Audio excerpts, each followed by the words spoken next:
వాక్యంలో ఒక చిన్న తలంపుని ఈరోజు మీతో పంచుకోవాలనుకుంటున్నాను. పరమగీత గ్రంథము 1వ అధ్యాయము 2వ వచనాన్ని మనం చదువుదాం. పరమగీత గ్రంథము 1వ అధ్యాయము 2వ వచనాన్ని చదువుదాం. నోటి ముద్దులతో అతడు నన్ను ముద్దు పెట్టుకొనును గాక, నీ ప్రేమ ద్రాక్షరసము కన్నా మధురము. దేవుడు ఈ మాటలు మనందరికీ దీవెనగా చేయును గాక. అందరూ గట్టిగా ఆమేన్ చెప్పండి. నేను ప్రార్థన చేయను, నేరుగానే వాక్యంలోనికి మిమ్మల్ని నడిపిస్తాను. ఈరోజు సమయం తక్కువ ఉంది, కార్యక్రమాలు ఎక్కువ ఉన్నాయి. దేవునికి స్తోత్రం కలుగును గాక. ప్రియులారా, నేను చాలాసార్లు చెబుతాను, మనం వింటూనే ఉన్నాం. పరమగీత గ్రంథము అనగా యేసుక్రీస్తు ప్రభు సంఘము ఎలా ఉండాలో, ఎలా ఉంటే ఆయనకి ఇష్టమో చక్కగా ఒక కావ్యములాగా, ఒక పాటలాగా పోల్చి చెప్పిన మాటలు. అలాగే సంఘము యేసుక్రీస్తు ప్రభువును స్తుతిస్తూ ఆరాధిస్తూ ఆయనకు గొప్ప గుణగణాలు పొగుడుతూ ఏం చేస్తే ప్రభువుకు సంతోషం అలా చేయాలని తాపత్రయపడుతూ మాట్లాడిన మాటలు. ఒక్కలా చెప్తే సంఘమునకు యేసుక్రీస్తు ప్రభువుకు మధ్యున్నటువంటి ఆ అనుబంధాన్ని, బాంధవ్యాన్ని, ప్రేమను, అనురాగాన్ని ఎలా ఉండాలో చెప్పేటువంటి ఏకైక పుస్తకం పరమగీత గ్రంథం. పరమగీత గ్రంథంలో 8 చిన్న అధ్యాయాలు. అవి గనక అర్థమైతే బైబిల్ సారాంశం అంతా అందులోనే ఉన్నట్టు. ఇప్పుడు మనము చదువుకున్న మాట సంఘం యొక్క ఆశ, సంఘం యొక్క కోరిక. సంఘం అంటే ఎవరు? చాలాసార్లు చెప్పుకుంటాం. నేను రక్షణ పొందిన నువ్వు, యావత్ ప్రపంచంలోనూ యేసును అంగీకరించి రక్షింపబడి సాగుతున్న వ్యక్తులు. ఇప్పుడు చెప్పండి, ఏం ఆశపడుతుంది సంఘము? ఆయన నన్ను ముద్దు పెట్టుకొనును గాక అని. దేవునికి స్తోత్రం. ఏం చేయాలి? ఆయన నన్ను ముద్దు పెట్టుకొనును గాక. ముద్దు అనగానే ఒక చిన్న యాక్షన్, పెదవులతో అవతల వ్యక్తిని తాకుట ద్వారా మన హృదయాల్లో ఉన్న ప్రేమను, అనురాగాన్ని, ఆప్యాయతను వాళ్ళకి ట్రాన్స్ఫర్ చేయడం, ఫీలింగ్స్ని ఎక్స్ప్రెస్ చేయడం. ఇది చాలా అద్భుతమైన ప్రక్రియ. మీరు చూడండి, చిన్నపిల్లలు చూడగానే ఎంత మొండోళ్ళకైనా ఏమొచ్చేస్తుంది? ముద్దు వచ్చేస్తుంది. ఏమొచ్చేస్తుంది? ముద్దు రావడం అంటే ఏంటి? వాళ్ళ బొగ్గలు పట్టుకొని, బొగ్గలకు ఇల్లేసి, ఏమండి ముద్దు పెట్టేసుకొని, ఎంత ఇష్టమో. కొన్నిసార్లు నా ముద్దు కారుతున్నా కూడా నాకు ముద్దు పెట్టను కదా, అదంతా మన మొహానికి అంటించేసుకొని ఆ సంతోషం ఎంత గొప్పగా ఉంటుందో. ఇక్కడ సంఘము కోరుకుంటుంది ఏంటో చెప్పనా? ప్రభువు ముద్దు పెట్టుకుంటే ఎంత బాగుంటుందో, లేక ముద్దు యొక్క అనుభవం ఎంత చక్కనిదో సంఘము కోరుకోవాలి, విశ్వాసి కోరుకోవాలి అనే మాటలు ఇక్కడ జ్ఞాపకము చేయబడతా ఉన్నాయి. ముద్దు పెట్టుకోవడం అనగా చాలా భావాలు ఉన్నాయి. నేను నా ప్రభువును ముద్దు పెట్టుకోవాలి, ప్రభువు నన్ను ముద్దు పెట్టుకోవాలి. ఇక్కడేమో ఆయన నన్ను ముద్దు పెట్టుకొనుగాక అంది. అదే పరమగీతం 8:8లో త్రోవలో ఎదురైతే నేను అతన్ని పట్టుకొని ముద్దు నిడుతును అంటది. నేను ముద్దు పెడతానని చెప్తుంది. ఆయన నాకు ముద్దు పెట్టాలి, నేను ఆయనకు ముద్దు పెట్టాలి. మన మనసులు అపవిత్రమైన తలంపుల మీదకి వెళ్ళకుండా ప్రభువుతో మనకున్న స్నేహబంధము వృద్ధి చెందాలి అనే మాటలు కోరుకుంటే ఈ ముద్దు ద్వారా దేనిని మనం వ్యక్తపరచవచ్చు, దేనిని పొందుకోవచ్చు, ఏ విధమైన అనుభవాల గుండా మనం వెళ్ళవచ్చు, దేనిని ముద్దు అని చెప్పవచ్చు అని కొన్ని మాటలు మీకు నేను జ్ఞాపకం చేస్తాను. ముద్దు అనే దానికి దేనికి రుజువు ఇంకోలా చెప్తే, దేనికి సంకేతము, దేనికి సాదృశ్యము అని ఆలోచన చేస్తే, మొట్టమొదట లోకములో ఉన్నవారు పెట్టుకునే ముద్దును కూర్చున్న మాటలు మాట్లాడతారు. ముద్దు అనేది లోకము అపవిత్రతకు, అవిధేయతకు, విగ్రహారాధనకు రుజువుగా చెప్పబడిన మాటలు. ఏలియా ప్రవక్త ప్రార్థన చేస్తూ దేవుడు అడుగుతాడు, ఏలియా ఇక్కడ ఏం చేస్తున్నావయ్యా అని. రాజుల 1వ గ్రంథము 19వ అధ్యాయము 18వ వచనంలో చూస్తే ఏలియా చాలా రోషంగా చెప్తాడు, నాయనా యెజబెలు తన బయలు ప్రవక్తలను పెంచి పోషించి దేవుని సేవకులను, ప్రవక్తలను చాలా మందిని చంపేశారు. నేనొక్కనే రోషము కలిగి ఇక్కడ దేవుని కోసం బ్రతుకుతున్నాను అంటాడు. అందుకు దేవుడు అన్నాడు, ఒక్కడమే కాదు నాయన, ఇంకా చాలా మంది ఉన్నారు. వాళ్ళెవరు ఏంటి అని చెప్తూ 19వ అధ్యాయము 18వ వచనంలో ఇలా ఉంది. అయినను ఇశ్రాయేలు వారిలో బయలునకు మోకాళ్ళునకయు నోటుతో వారిని ముద్దు పెట్టుకునకయు ఉండు 7,000 మంది నాకు ఇంకనూ మిగిలి ఉందరు. ఎలియా, నువ్వు ఒక్కడమే రోషం గలవాడు అనుకుంటున్నావా? కాదు కాదు. ఇదిగో ఇంకా చాలా మంది 7,000 మంది బయలు అనేటువంటి దేవతకు ముద్దు పెట్టుకోకుండా, వాడికి మోకాళ్ళు ఉండకుండా నా కోసం బ్రతికేవారు ఉంటారు. నువ్వు 3 అభిషేకిస్తావు. ఎలీషాని నీకు బదులు ప్రవక్తగా అభిషేకిస్తావు. ఇశ్రాయేలు మీద యెహూ అనేవాడిని రాజుగా అభిషేకిస్తావు. సిరియా మీద హజాయేల్ అనేవాడిని రాజుగా అభిషేకిస్తావు. ఒకరు ముగ్గురు అపవిత్రమైన పరిస్థితుల్లో ఉన్న వాళ్ళందరినీ చంపేస్తారు. అయినా ఇంకా దేవుని కోసం బ్రతికే వాళ్ళు 7,000 మంది ఉంటారు. వాళ్ళు ఎలాంటి వాళ్ళు అంటే బయలునకు మోకాళ్ళు ఉన్నవాళ్ళు. ఇక్కడ ఈ మాటకు అర్థం ఏంటి చెప్పిన, ముద్దు అనేది లోక సంబంధంగా దేవుని గాక వేరొక దాన్ని హత్తుకునేవారి పాత జీవితానికి రుజువు. లోకంలో ఉండగా మనం ఏం చేసాం? దేన్ని ముద్దు పెట్టుకున్నాం? ఏది మనకి ఇష్టమైపోయింది? దేనితో సహవాసం చేసాం? చాలామంది వచ్చిన సిగరెట్కు బానిసలు అయిపోయి దాన్ని ముద్దు పెట్టుకుని దాంతో బ్రతుకులు పాడు చేసుకున్నారు. చాలామంది మద్యానికి బానిసలు అయిపోయి ఒక చిన్న సీసాలు ముద్దు పెట్టుకొని దాని ద్వారా జీవితాన్ని పాడు చేసుకున్నారు. చాలామంది వ్యభిచార పాపాన్ని ప్రేమించి దాన్ని ముద్దు పెట్టుకొని దానివల్ల కలుగు ఫలము ఉసిని పండంత చేదు అని సామెత గ్రంథం చెప్తా ఉంది. చేదైన బ్రతుకులు కలిగి ఉన్నారు. ఆస్తులు పాడు చేసుకున్నారు, ఆరోగ్యాలు పాడు చేసుకున్నారు. చాలామంది అపవిత్రమైనటువంటి విగ్రహారాలను ముద్దు పెట్టుకొని బ్రతుకులు పాడు చేసుకున్నారు. ఇక్కడ లేఖనంలో చెప్పే మాట కూడా ఇదే. లోక సంబంధమైన పాప జీవితాన్ని ప్రేమించడాన్ని, దేవుని వ్యతిరేకించడాన్ని లోకంలో ఉండగా, పాపములో ఉండగా మనుషులు చేస్తున్నటువంటి ఆ ముద్దు అనే ఇష్టమైన అభిప్రాయానికి సాదృశ్యంగా కనిపిస్తాం. లోకంలో ఉన్నవారు పెట్టుకునే ముద్దు ఏంటంటే ఇంకొకటి ఉంది. అదేంటో చెప్పన, వేషధారణకు. దేనికండి?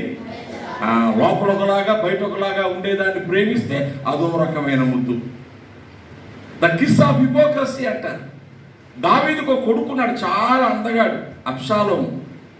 తండ్రికి వ్యతిరేకంగా రాజ్యాన్ని తండ్రి దగ్గర నుంచి లాగేసుకోవాలని ప్రయత్నం చేశాడు. అందుకోసం ఏం చేసేవాడు తెలుసా?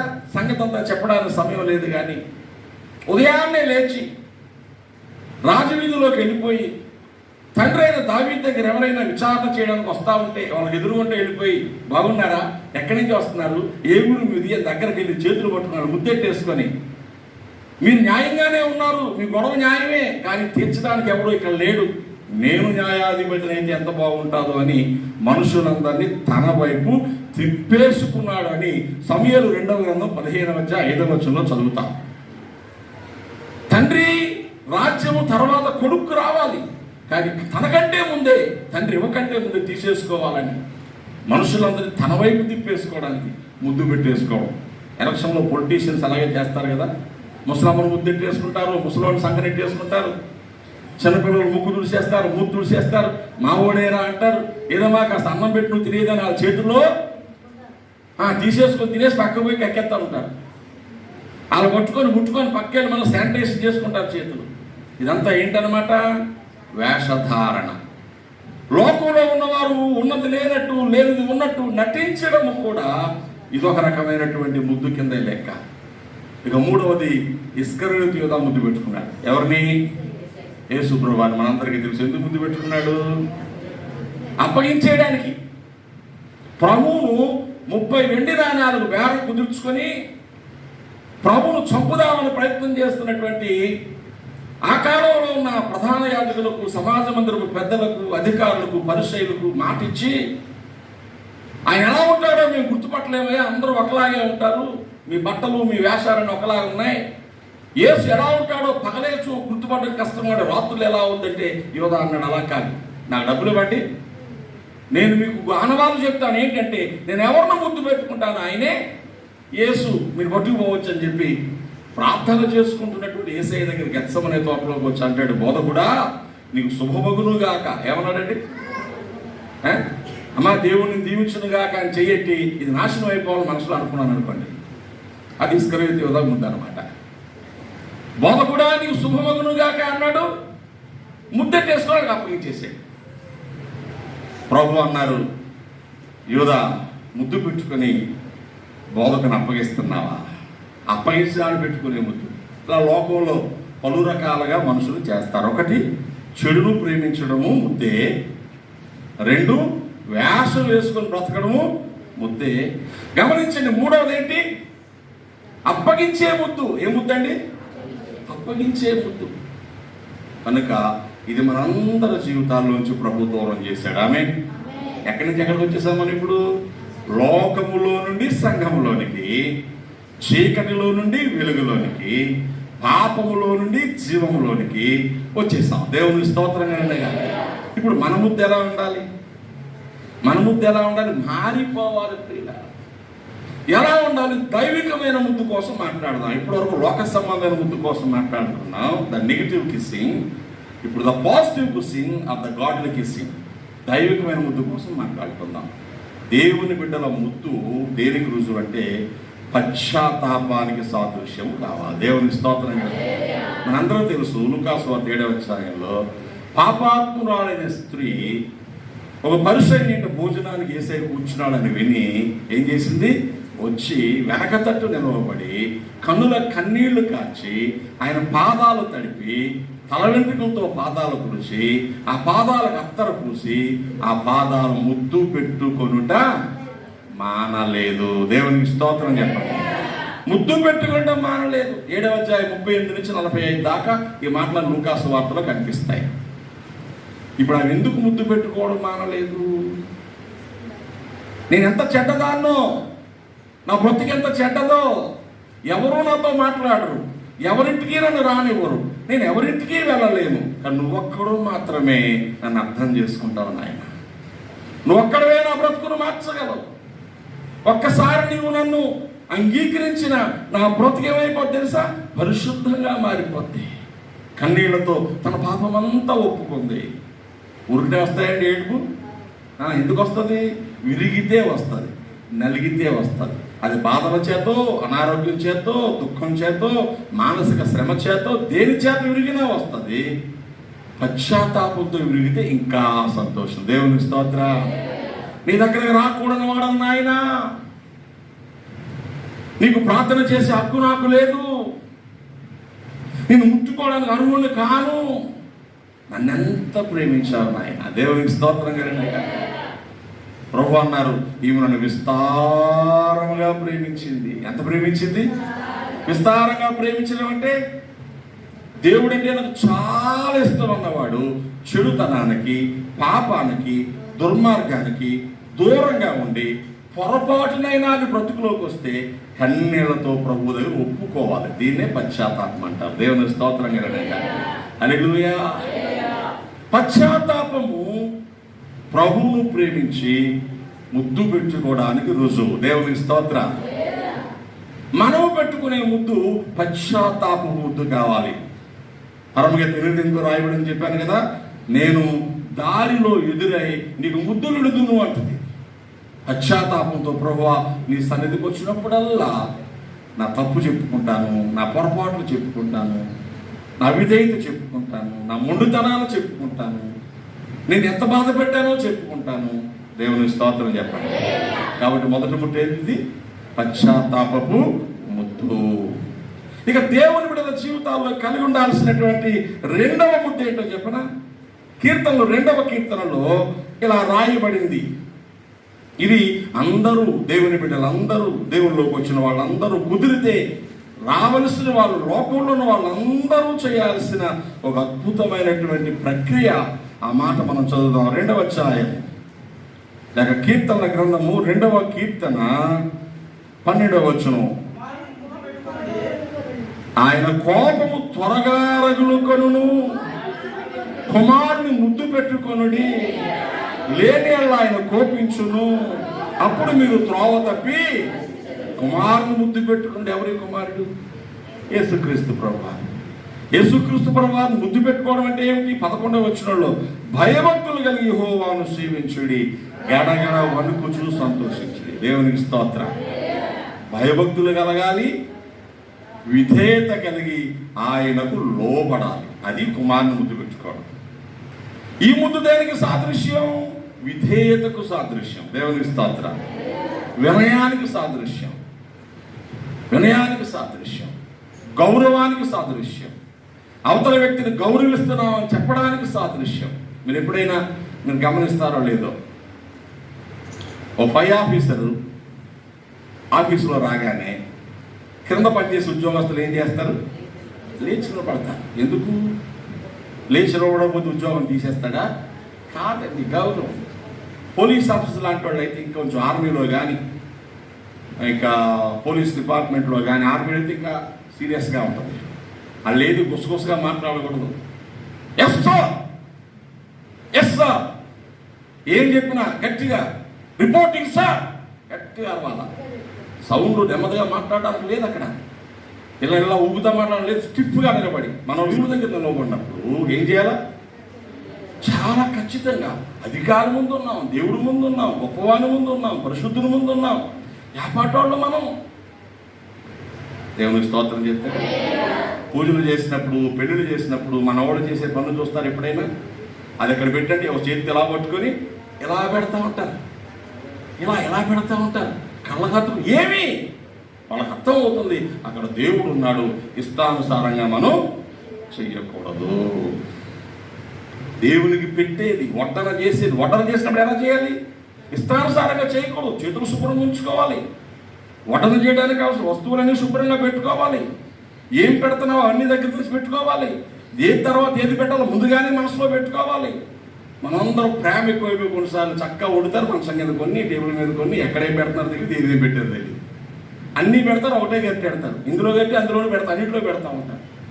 నీ స్తోమత ఏంటో ఆలోచించుకొని ముందుగానే శ్రద్ధగా ఎవరికి ఆతిథ్యము చేసినా ఎంతో జాగ్రత్త. అబ్రహాం ఏం చేశాడు? 3 దేవదూతలు రాగానే ఎదురుగుండా పరిగెత్తి సాష్టాంగపడి నమస్కారం చేసి తీసుకొచ్చి కూర్చొని మరలా ఇంట్లో పరిగెత్తి నడిచలకూడదా? భయభక్తులు ప్రదర్శించాడండి. ఇక్కడ గడగడ వణుకుచూ సంతోషించడం అంటే అర్థం ఎంత దేవునికి భయపడుతున్నావో అంత సంతోషం నీ హృదయంలోకి వచ్చేస్తా. దేవుని స్తోత్రం. నిర్లక్ష్యము చేత, దేని చేత?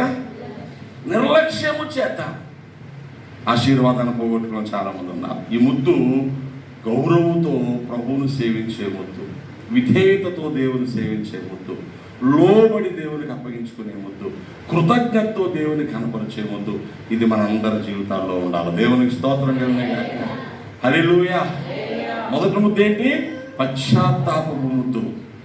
రెండో ముద్దు ఏంటి? గౌరవముతో, వినయముతో ఆయనకి విధేయత కలిగి లోబడే ముద్దు. దేవునికి స్తోత్రం. మూడోది ఏంటో చెప్పనా? ఆయనిచ్చే ముద్దు. అదేంటంటే క్షమాపణ ముద్దు. దేవునికి స్తోత్రం కలుగుగాక. ఏ ముద్దండి? మనమేమో పశ్చాత్తాపంతో ముద్దు పెట్టాం, మనమేమో గౌరవంతో ముద్దు పెట్టాం. ఆయన ఎలాంటి ముద్దు పెడతాడు ఇప్పుడు? ఏమండి? క్షమించినటువంటి ముద్దు, క్షమాపణ ముద్దు. లూకాసువార్త 15వ అధ్యాయంలో మనం చూస్తాం. చిన్న కొడుకు తండ్రి దగ్గర నుంచి పోయి ఆస్తి పాడు చేసి పందులు మేపడానికి కుదిరి ఆహారం దొరక్క బుద్ధి తెచ్చుకొని ఇలా అనుకున్నాను, తండ్రి ఇంటికి వెళ్ళిపోతాను నేను. అక్కడ కూలివానికి కడుపు నిండా అన్నం ఉంది. నా తండ్రి దగ్గరికి వెళ్ళిపోయి, తండ్రి నీకు పరలోకాన్ని వ్యతిరేకంగా పాపం చేశాను, నీ కొడుకులను పిలిపించుకోవడానికి అర్హత లేదు, నీ ఇంట్లో కూలివానిగా పెట్టుకో, అన్నం పెడితే చాలు పని చేస్తానని చెప్పుకుంటాను అనుకొని వచ్చాడు. తండ్రి ఏం చేశాడు? తండ్రి ఏం చూశాడు?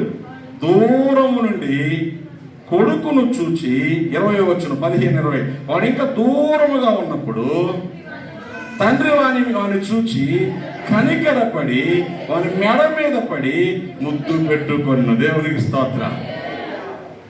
ఏమని చెప్తాం అనుకుంటున్నాడు? నీ కొడుకులు కాదయ్యా, నన్ను కూలివాడిగా పెట్టుకో, కూలివాడికి ఇచ్చినట్టు అన్నం పెడితే చాలు, నాకు నీ ఇంట్లో నమ్మకంగా పనిచేస్తానంటే తండ్రి ఏం చేశాడండి? ఎప్పుడైతే కొడుకు పశ్చాత్తాపడి, ఎప్పుడైతే కొడుకు తగ్గించుకొని ఇంటికి వచ్చాడో తండ్రి వాడు ఇంకా దూరంగా ఉండగానే చూశాడు, పరిగెత్తుకుంటూ వెళ్ళాడు. ఇప్పుడు చెప్పండి, వాడు ఎలా ఉన్నాడు? శుభ్రంగా ఉన్నాడా, మురుగ్గా ఉన్నాడా? పందుల దగ్గర నుంచి వచ్చేవాడు ఎలా ఉంటాడు? మురుగ్గా ఉన్నాడు. అయినా తండ్రి ఏం చేశాడు? మెడ మీద పడి ముద్దు పెట్టుకొని ఇంటికి తీసుకొచ్చి పని వాళ్ళని పిలిచి, ఎవరక్కడ తప్పిపోయాడు అనుకున్న నా కొడుకు తిరిగి వచ్చేసాడు, చచ్చిపోయాడు అనుకున్నాను నా కొడుకు బ్రతికేశాడు, రండి వీడికి మంచి బట్టలు కట్టండి, దేవునికి స్తోత్రం. ఈయన కాళ్ళకు చెప్పులు తొడగండి, చెప్పులు కూడా లేవు, వీడి చేతికి ఉంగరం పెట్టండి, ఊరందరినీ పిలవండి, విందు చేసుకుందాం, వేటను పోయించండి. నాకు సంతోషం వచ్చేసింది, దేవునికి స్తోత్రం. నువ్వు పశ్చాత్తాపంతో, వినయంతో, విధేయతతో తండ్రి దగ్గరకు వచ్చి నీ ప్రేమను ముద్దుగా వ్యక్తపరిస్తే ఆయన ఏమిస్తున్నాడు ఇప్పుడు? క్షమాపణ. నా తండ్రి నన్ను చూచి పరుగిడుచు ఏ తెంచి నాపై బడి ఏచెను, నవజీవమును గూర్చి ఇంటికి తోడ్కొని వెళ్ళి నన్ను దీవించెను. నా జీవిత కథ ఎంత యేసు ప్రేమకు ఇలలో సాక్ష్యమయ్యుండును. మార్గము చూపుము ఇంటికి, నా తండ్రి ఇంటికి, మాధుర్య ప్రేమ ప్రపంచము చూపించు కంటికి. హల్లెలూయా. దైవజనులు మాసలామణయ్య గారు రాసిన పాట. నా తండ్రి నన్ను చూశాడు, పరిగెత్తుకుంటూ వచ్చాడు, నా మెడ మీద పడి ముద్దు పెట్టుకున్నాడు, కన్నీరు కార్చాడు, ఇంటికి తీసుకెళ్ళాడు, పోగొట్టుకున్నదంతా తిరిగిచ్చేశాడు. ఇది ఎవరు ప్రేమ? యేసు ప్రేమకు సాక్ష్యం నా జీవితం. దేవునికి స్తోత్రం చెప్పండి. మనము ఆయన అంత ప్రేమ నీపై చూపించి నిన్ను క్షమించి నీకు పూర్వవైభవాన్ని ఇవ్వాలంటే మన దగ్గర ఏముండాలా? పశ్చాత్తాపం ఉండాలా. మన దగ్గర ఏముండాలండి? విధేయత ఉండాలి. మూడో ముద్దు తండ్రి ఇచ్చే క్షమాపణకు రుజువు. దేవునికి స్తోత్రం కలుగుగాక.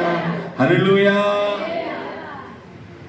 ఇక రెండు పక్కలా చేసే ముద్దు కోసం చెప్తాను. అదేంటంటే సమాధానపు ముద్దు. దేవునికి స్తోత్రం. తోటివారితో, దేవునితో నువ్వు ఎప్పుడూ సమాధానం కలిగి ఉండాలి. దేవునికి మనకి మధ్య తరచూ గొడవ అయిపోతూ ఉంటుంది. ఎందుకు? లోక స్నేహము దేవునితో వైరమని మీరు ఎరగరా? యాకోబు పత్రికలో భక్తుడు మాట్లాడతాడు. లోక స్నేహము దేవునితో విరోధమని మీరు ఎరగరా అంటే రోజు రోజుకి దేవునితో గొడవ పెట్టేసుకుంటున్నాం. అర్థమవుతుందండి. కుమార్తె శారా ప్రార్థన చేస్తుంది ఇందాక. ఎన్నుమార్లు ఆయన ఓర్చుకొని క్షమించి సహించి మాటికి ఆయన బాధ పెట్టేస్తానే ఉంటాం మనం. లోక స్నేహం అంటే ఏంటండి? దేవుని మాటల కంటే మనుషుల మాటలకు ఎక్కువ విలువించి, లేఖనం చెప్పే సత్యాల కంటే లోక సాంప్రదాయాలకు ఎక్కువ విలువించి, భయంకరమైన రీతిలో లోకములో కలిసిపోయి, మాట ఏమో దేవుని బిడ్డలాగే ఉంటుంది, ఏమండి, రూపు దేవుని బిడ్డలాగే ఉంటుంది, అరుపేమో కోకిలే, రూపేమో కాకి, లేదా కొన్నిసార్లు చూడటానికేమో హంసలాగే ఉంటుంది, బుద్ధేమో కొంగ, ఆకారం ఒకటి, స్వరం ఒకటి. ఇవన్నీ మన జీవితాల్లో చూస్తున్నప్పుడు దేవుని చాలా దుఃఖం వేస్తుంది. అరే వీడేంటి నా బిడ్డ అని చెప్పి లోకానుసారంగా బ్రతుకుతున్నాడు. పేరేమో నాది, పోలికలేమో లోకానివి. ఒక్కటి లోక సంబంధమైనటువంటి పరిస్థితులు నాలో లేవని చెప్పే పరిస్థితి లేదు. ఎక్కడ చూసినా లోకమే కనిపిస్తూ ఉంది. ఇప్పుడు ఏం చేయాలి? విరోధం ఉంది. దేవునితో గొడవ పెట్టుకుని ఎవడు బ్రతకగలడు? దేవుడే మన పక్షం ఉండగా మన విరోధి ఎవడు అన్న మాట మన అందరికీ తెలుసు. మరి దేవుడే మన విరోధి అయితే మన పక్షంగా ఉండేవాడు ఎవడు? అలా చెప్పుకొని చూడండి, ఎవడున్నాడు ఇంకా? మరి ఏం చేద్దాం? మనుషులతో విరోధము దేవునితో విరోధమే, అవునా? ఆయన ఏమన్నాడు? మీరు బలర్పించడాన్ని బలిపీఠం దగ్గరకు వచ్చేటప్పుడు మీతో ఎవరితోనైనా విరోధం ఉందని మీకు తెలిస్తే అక్కడే బలి ఇడిచిపెట్టి వెనక్కి వెళ్ళి సమాధాన పడరమ్మన్నాడు. మీరు ప్రార్థన చేసినప్పుడల్లా మీ తోటి వారిని, మీ పట్ల కష్టం చేసిన వాళ్ళని, నష్టం చేసిన వాళ్ళని క్షమించమన్నాడు. ఈ ముద్దు యాకోబు యాసావుల దగ్గర చూస్తాం. యాకోబు యాసావులకు గొడవ ఎప్పటిది? చిక్కుడుగాయ కూర దగ్గర మొదలైంది.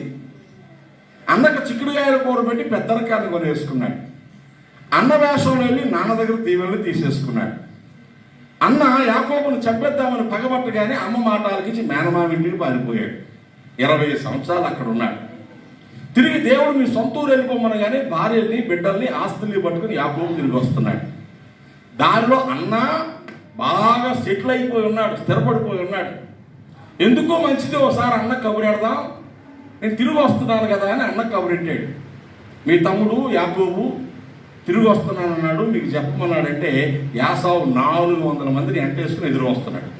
యాకోబుకి ఏమర్థమైంది? మన ఇంకా కోపం తగ్గలేదు, 20 ఏళ్ళు పైన అయిపోయింది. 400 మందితో ఎదురు వస్తున్నాడు. ఇప్పుడు ఆయన చంపేస్తాడేమో, ఏం చేయాలి ఇప్పుడు? ముందు అన్నకు బహుమానాన్ని పంపిద్దాం. గొర్రెల్లోంచి, మేకల్లోంచి, ఒంటుల్లోంచి, గాడిదల్లోంచి, ఆవుల్లోంచి మందలు పెట్టాడు. మందకి దూరం పెట్టి మా అన్నకి ఎదురుగుంటే వెళ్ళండి, నమస్కారం చేయండి. ఎవరవయ్యా అని అడిగితే ఇవి యాకోబు అనే మీ దాసుడివి, మీకోసం కానుకగా పంపిస్తున్నాడని చెప్పండి. ఎంత కోపంగా ఉన్నవాడైనా గిఫ్ట్ ఎదిరిస్తే ఏమైపోతుంది? ఒడిలో ఉంచబడిన కానుక గొప్ప ద్రోహ కార్యాలు జరగకుండా ఆపుతుందంట, వీలు కలగజేస్తుంది. అప్పటికీ మా వాడు కోపం తగ్గలేదంటే ఏం చేయాలి? మీద పడి చంపేస్తే ఏం చేయాలి? నా కుటుంబంలో 4 భార్యలు, 4 భార్యలకు పుట్టిన సంతానం, ఏం చేయాలి ఇప్పుడు? ఒకళ్ళని చంపేస్తే ఒకళ్ళన్నా మిగులుతారు అనుకొని ముందు తాను నడుస్తున్నాడు. నన్ను చంపేస్తే నా భార్యను బిడ్డలు అక్కడ కోపం ఆగిపోతాయి. నన్ను చంపాక కోపం ఆగకపోతే 2 దాసీలు పుట్టిన పిల్లల్ని, 4 పిల్లల్ని 2 దాసీల్ని ఇంకో గుంపు పెట్టాడు, వీళ్ళని చంపేస్తాడు. వీళ్ళని చంపేస్తే కనీసం 2 భార్యలు పుట్టిన పిల్లలన్నా ఉంటారు. వాళ్ళు చంపేసిన కోపం తగ్గకపోతే లేయాకని బిడ్డల్ని పెట్టేద్దాం. అక్కడ 7, 1+7 వీళ్ళు పోతారు.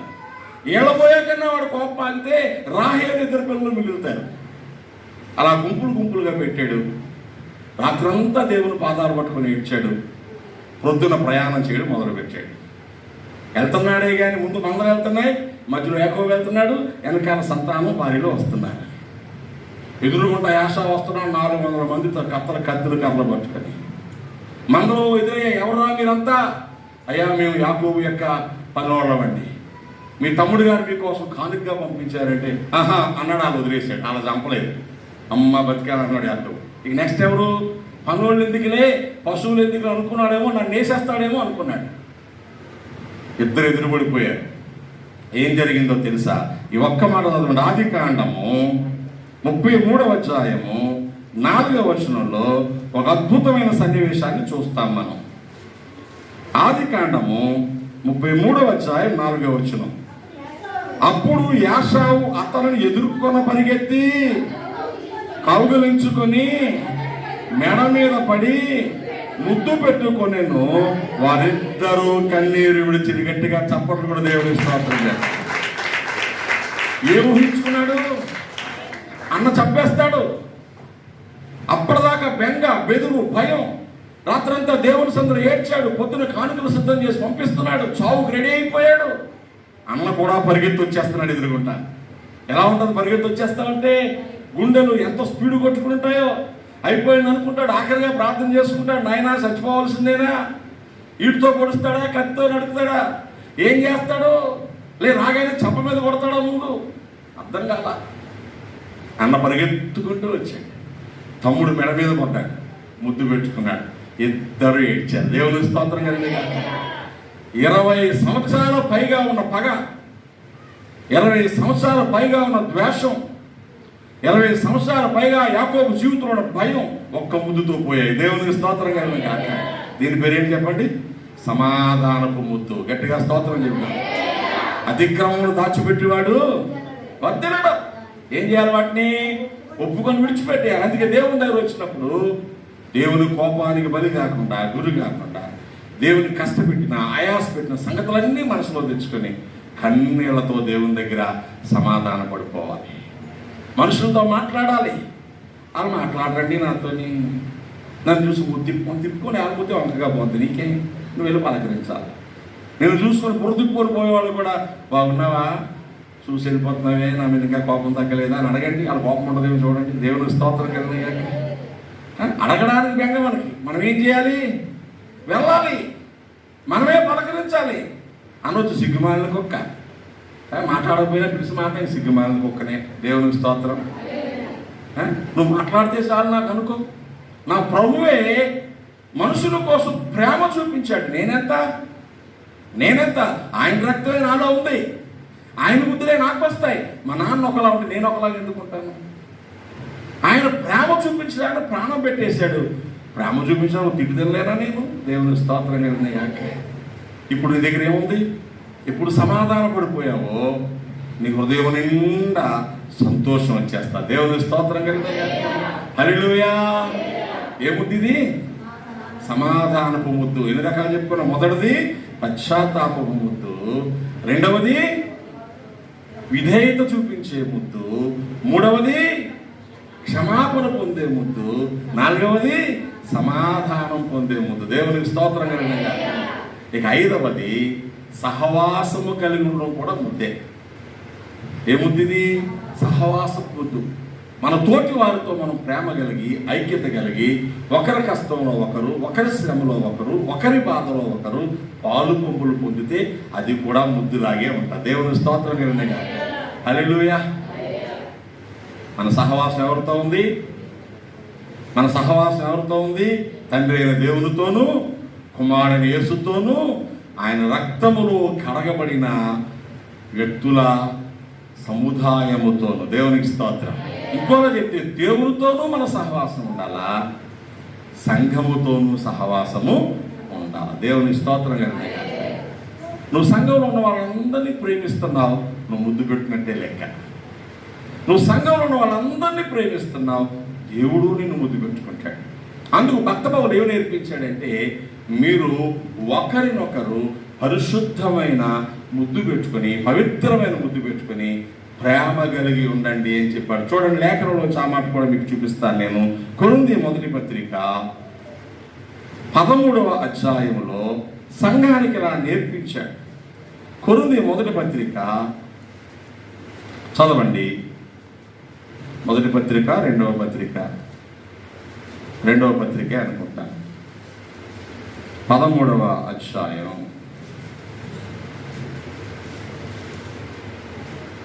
12వ వచనం. పవిత్రమైన ముద్దు పెట్టుకుని ఒకరికొకరు వందనములు చేసుకొనుడి. దేవునికి స్తోత్రం కలిగిన. హల్లెలూయా. అంటే ఒకరినొకరు గౌరవించుకోవడం కూడా ముద్దు పెట్టుకోవడమే. అయ్యగారు మనం ముద్దు పెట్టుకోమన్నారు కాబట్టి ఒకరి మీద ఒకరు పడి ముద్దులే పెట్టుకున్నారు కనుక అది ఆ దేశానికి సంబంధించిన సంస్కృతి. ఇక్కడ మనము ఒకరినొకరు చేతులు కలుపుకుంటాం అంటే అర్థం ఏంటి? షేక్ హ్యాండ్ ఇస్తా అంటే అర్థం ఏంటి? నువ్వంటే నాకు ఇష్టం, కొంచెం ఇష్టమని నేను పట్టుకుంటాం. మనం వాళ్ళు చేయి పట్టుకుంటాం, వాళ్ళ గడ్డం పట్టుకుంటాం, వాళ్ళు టచ్ చేసినప్పుడు మన ఇష్టం వాళ్ళ మీదకి వ్యక్తపరుస్తూ ఉంటాం. సంఘంలో ఉన్న వాళ్ళందరూ ఒకరితో ఒకరు ఏం చేయాలి?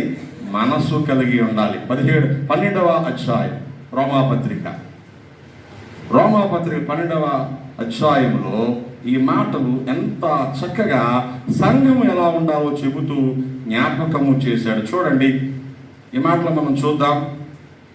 13వ వచనం. పరిశుద్ధుల అవసరములో పాలు పొందుచు 12:13 శ్రద్ధగా ఆతిథ్యము ఇచ్చుచుండుడి, మిమ్మల్ని హింసించు వారిని దీవించుడు గాని శపించవద్దు, సంతోషించు వారితో సంతోషించుడి, ఏడ్చు వారితో ఏడువుడి, ఒకరితో ఒకరు మనస్సు కలిసి ఉండుడి. దేవునికి స్తోత్రం. వాళ్ళు ఏడిస్తే మనకి ఏడుపు. మిమ్మల్ని ప్రార్థన చేయమంటే బాధలో ఉన్న వాళ్ళ కోసం ప్రార్థన చేస్తే ఏడుస్తారు. ఎందుకు? మీకేం బాధ? నాకు అర్థం కాదు. మీకేమైనా బాధ ఉందా? వాళ్ళెవరు ఆసుపత్రిలో ఉంటే మీకేంటి బాధ? వాళ్ళెవరు అప్పుల్లో ఉంటే మీకేంటి బాధ? వాళ్ళింట్లో సమాధానం లేక కేసుల చుట్టూ తిరుగుతూ ఉంటే మీకేంటి బాధ?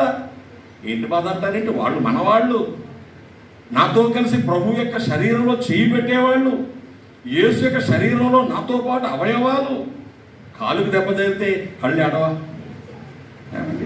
ఓ చెయ్యి నొప్పి వస్తే శరీరం జ్వరం రాదా? ఒకదానికి బాగలేకపోతే మిగతా శ్రమ అనుభవించదా? శరీరం ఇది కూడా దేవునికి ఇష్టమైన ముద్దే. సంఘంలో ఎవరైనా ఒకరు రాకపోతే ఎందుకు రాలేదు అడుగుతాం కదా. వచ్చిన వాళ్ళ సంగతి చూడండి, రాలేని సంగతి మీకు ఎందుకు? అదేంటి? రాలేని సంగతే చూడాలా? ఎందుకు రాలేదు అడగాల, అవసరం ఇంటికి వెళ్ళాలా, పక్కన పరామర్శించాలా. ఏమా రావట్లేదు, దైవజనులు అడుగుతున్నారు, సంఘంలో నీ కోసం ప్రార్థన చేస్తున్నావు, నువ్వు కనపడకపోతే మాకు అస్సలు బాగలేదు. వాళ్ళకి ఏమనుకుంది, అయ్యి బాబు నేను వెళ్ళకపోతే ఇంతమంది బాధపడతారా, లేదు లేదు నేను వచ్చేస్తానమ్మా అంటారా, నా సంగతి నీకెందుకు అంటారా, అనరు కదా అలా ఎవరు. అమ్మ వచ్చేస్తానమ్మా, నేను మీతో ఉండాలి, నాకు ఆశ ఉంది, ఏదో పని అయిపోయింది, తొందర అయిపోయింది, సంజాయిషి చెప్తారండి. వాళ్ళు మనకు సంజాయిషి చెప్పడం ఏంటండి, నువ్వు ప్రేమ చూపించావు కాబట్టి వాళ్ళు విధేయత చూపిస్తున్నారు. దేవుని స్తోత్రం. రాకపోతే నాశనం అయిపోతావు అన్నాం అనుకోండి, వాళ్ళు ఏమంటారు, నాశనం అయిపోయి చూద్దామనే ముందు సంగతి చూసుకుని అంటారు. ఇక్కడ నువ్వు ఎప్పుడు గడుసుగా మాట్లాడావో వాళ్ళు గడుసులుగానే సమాధానం చెప్తారు. మీరు అడిగి చూడండి, అమ్మ నువ్వు కనబడకపోతే అస్సలు బాగాలేదు రగుళ్ళోని, నువ్వు రాకపోతే మాకు ఏంటో వెళుతులాగుంది, నువ్వు వస్తే మాకు ఎంత బాగుంటుందో, ఆదివారమే కదా మనం అందరం కలుసుకుంటాం, నువ్వు రాకపోతే అలాగే అనండి. వాళ్ళు ఎక్కడున్నా ఈ మాటలు గుర్తొచ్చేస్తాయి, ఆదివారం పరిగెత్తుకు వచ్చేస్తారు. దేవునికి స్తోత్రం కలిగిన ఇది సహవాసపు ముద్దు. దేవునికి స్తోత్రం కలిగిన ఇంకొక ముద్దు చెప్పేసి ఆపేస్తాను, టైం అయిపోయింది నాకు. సహవాసము కలిగి ఉండడం కూడా ప్రభువును ముద్దు పెట్టుకోవడమే, సమాధాన పడడం కూడా ప్రభువును ముద్దు పెట్టుకోవడమే, క్షమాపణ పొందడం కూడా ప్రభువు ముద్దు పొందడమే. దేవుని స్తోత్రం చెప్పండి. హల్లెలూయా. ఇంకోటి ఏంటో చెప్పనా, పరిచర్య చేసే వారిని ప్రోత్సహించడం కూడా ముద్దు పెట్టుకోవడమే. దేవుని స్తోత్రం కదా. ఇది కొంచెం ఎదుగునోళ్ళు చేసే పని. ఎవరు చేసే పని? ఎదుగునోళ్ళు చేసే పని, భక్తులు ఎదుగునోళ్ళు చేసే పని. పరిచర్య చేసేవాళ్ళు ఎన్నో త్యాగాలు చేస్తారండి. దేవుని సేవ చేయడానికి ఎంతో పోరాటం అండి. మరి మీకు ఎంతమందికి అర్థమవుతుందో తెలియదు కానీ మామూలు సంగతి కాదు. సొంత ఇష్టాలు చంపుకోవాలి, బంధువులు వదిలేసుకోవాలి, ఆకలి దప్పులు చంపుకోవాలి, సుఖాలు వదిలేసుకోవాలి, సొంత డబ్బులు కొన్నిసార్లు ఖర్చు పెట్టాలి, బిడ్డలను నిర్లక్ష్యం చేయాలి, నిద్ర విడిచిపెట్టాలి, జబ్బులు పాలైపోవాలి, రాత్రి మగలు ప్రయాసపడాలి, మాటకు కట్టుబడాలి, టైం మెయింటైన్ చేయాలండి. ఏం మెయింటైన్ చేయాలి? టైం మెయింటైన్ చేయాలి.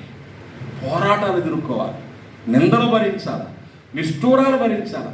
ప్రేమించేవాళ్ళు కొందరు, ద్వేషించేవాళ్ళు కొందరు, పెట్టి లెక్కలేసుకునేవాళ్ళు కొంతమంది, వెనకాల మాట్లాడేవాళ్ళు కొంతమంది, వెన్నుపోటు పొడిచేవాళ్ళు కొంతమంది.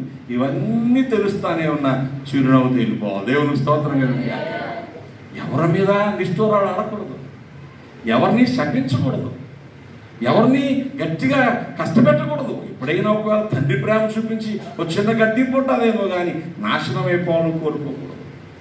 ఇలాంటి సేవ చేసే దైవజనులను, సువార్థికులను, పరిచారకులను, దేవుని పని చేసుకుని మోసుకుని పోయేవారిని, వాక్యాన్ని మోసుకుని పోయేవారిని ఏం చేయాలి? మనం ప్రోత్సహించాలి. దేవుని స్తోత్రం కలిగిన. క్రికెట్ ఆడేవాళ్ళు చూసారా మీరు? వాళ్ళు ఆడితే కోట్లు వస్తాయి, వాళ్ళకి ఏమొస్తాయి? కోట్లు వస్తాయండి. వాళ్ళు ఆడితే మన పైసా కలిసి రాదండి, మన టైం వేస్ట్. ఏం వేస్ట్? టైం వేస్ట్, మన డబ్బులు వేస్ట్. ప్రత్యక్షంగా చూడాలంటే టికెట్ కొనుక్కొని 1000 రూపాయలు పెట్టుకొని వెళ్ళాలా, ఆ ఎండలో కూర్చోవాలా, రోజంతా కూర్చొని మన భూమ మనం తిని, మన డ్రింకులు మనం తాగి, ఆ గోలంతా భరించి జై కొడుతూ ఉండాలా, 6 6 6 4 అని కేకలేస్తూ ఉండాలా, చప్పట్లు కొడుతూ ఉండాలా. ఏం కలిసి వచ్చింది నీకు? చిన్న సంతోషం. టీవీలో చూడాలంటే అక్కడే కూర్చోవాలా. వాళ్ళేమో కోట్లు సంపాదిస్తూ ఉంటే నువ్వు వాళ్ళు ఎంకరేజ్ చేస్తున్నావు. నీ ఇష్టం, నీ సంతోషం. సినిమా యాక్టర్లు చూడండి, ఓ సినిమాకి 350 కోట్లు తీసుకున్నాడు ఒక ఆయన, ఓ సినిమాకి 150 కోట్లు తీసుకున్నాడంట. అందులో నీకేమన్నా కోటు కొనుక్కోమని 2000 ఇచ్చాడా? ఇవ్వడం. కటౌట్లు పెడతారు, దండలు వేస్తారు, పాలాభిషేకాలు చేస్తారు, చేయి కోసుకొని అన్నా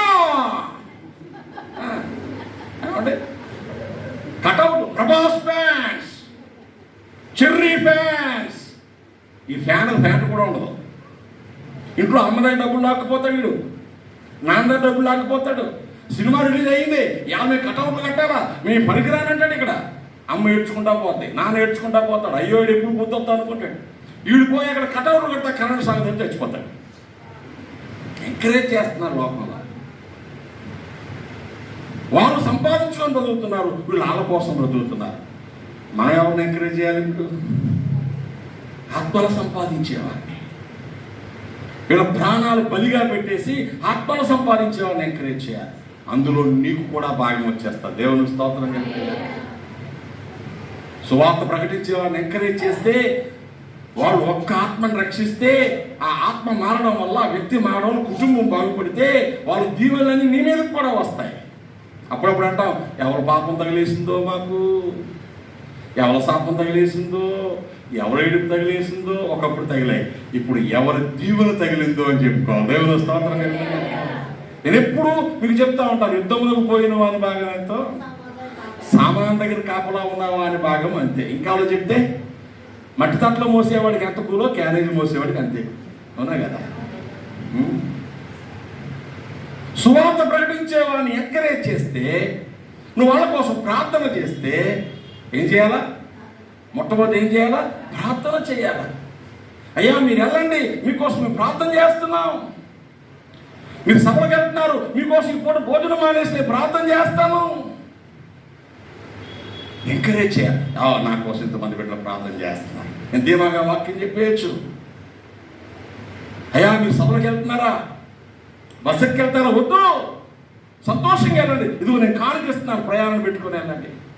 డబ్బులు ఇచ్చి ఎంకరేజ్ చేస్తే, సువార్త ప్రకటించడానికి లక్షలు ఖర్చు పెట్టి వాక్యాన్ని ప్రకటింపజేస్తున్నాను చాలా చోట్ల. నీ డబ్బు సేవకు పనిచేయాలి, నీ బలము సేవకు పనిచేయాలి. దేవుని సేవ కోసం సహకారం కావడానికి మనకు తగినట్టు మనం చేయాలి, నీకు తగినట్టు నువ్వు చేయాలి. లేఖనంలో కూడా మాట చూపిస్తాను మీకు నేను. అపోస్తుల కార్యములు 20వ అధ్యాయం 30వ వచనంలో పౌలు భక్తుడు అంటాడు, ఇదిగో నేను రోము పట్టణానికి వెళ్తాను, నేను సువార్త చేయాలి, మరలా ఎప్పుడు ఇక మిమ్మల్ని నేను చూడను అని ఎఫెసులో ఉన్న సంఘంతో చెబితే వాళ్ళందరూ ఏం చేశారు చెప్పిన 36వ వచనం చదవండి. అపోస్తుల కార్యం 20వ అధ్యాయం 36వ వచనం. అసలు ఎలాగో చెప్పి మోకాల్లోని ప్రార్థన చేశాను. అప్పుడు వారందరూ చాలా ఏడ్చిరి.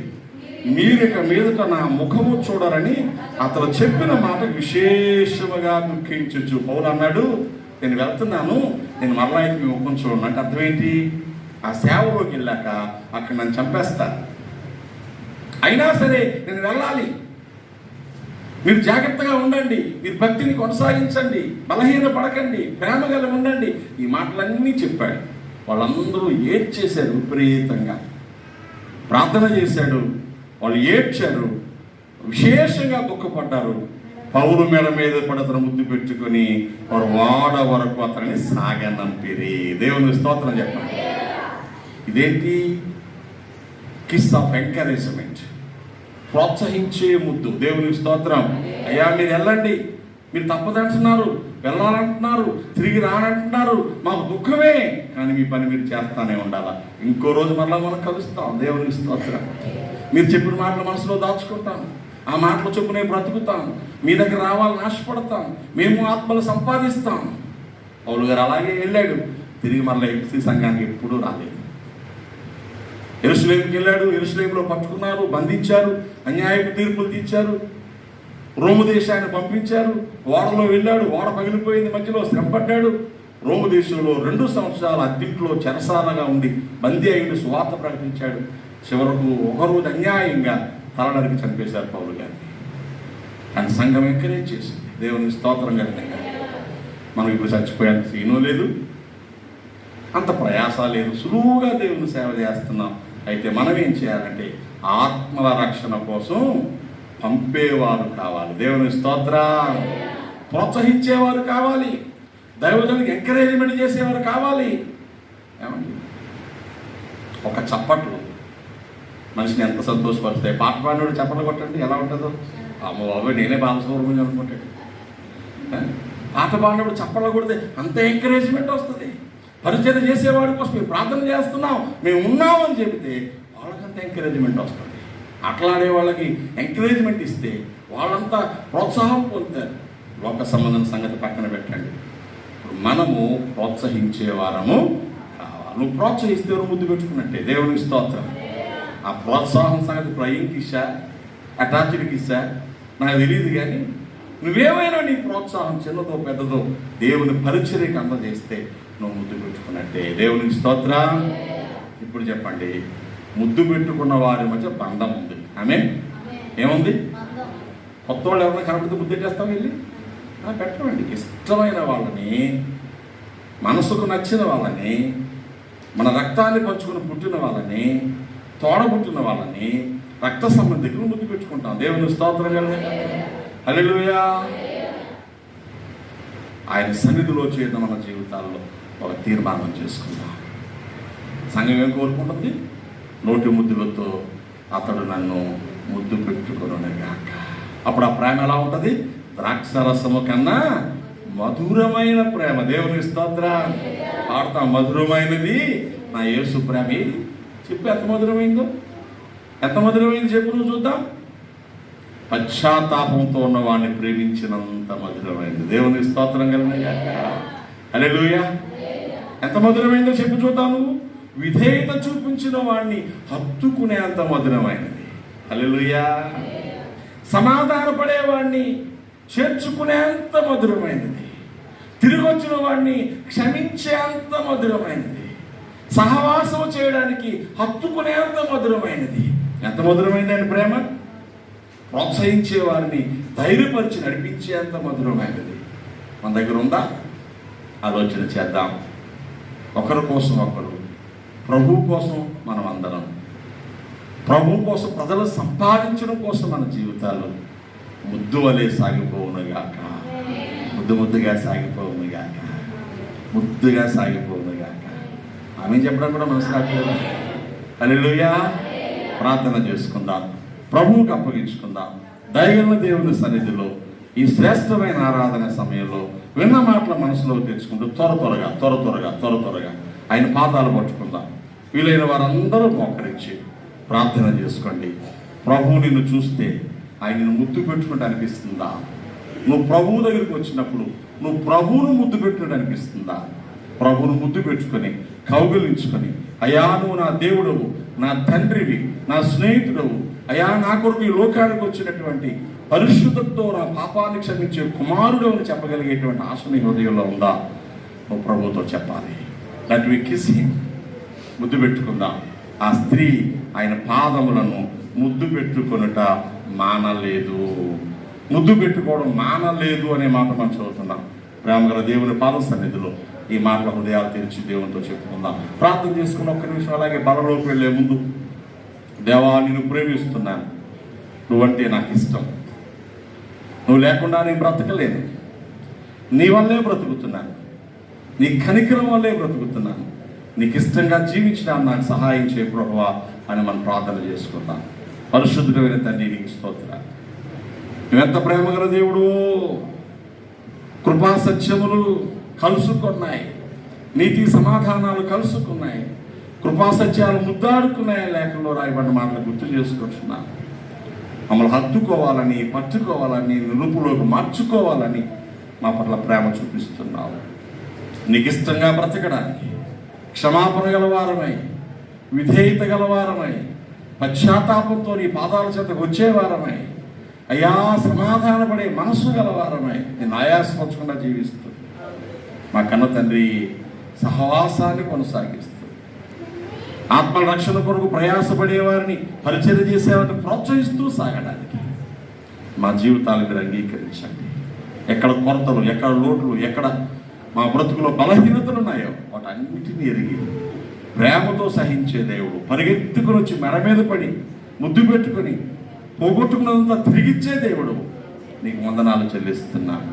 ఈ సమయంలో నన్ను మమ్మల్ని మీరు అంగీకరించి ఆ విధమైన దయచేత, దీవెన చేత మా జీవితాలు మేలుగా మార్చమని యేసు నామమున ప్రార్థించి వేడుకుంటున్నాను పరమ తండ్రి.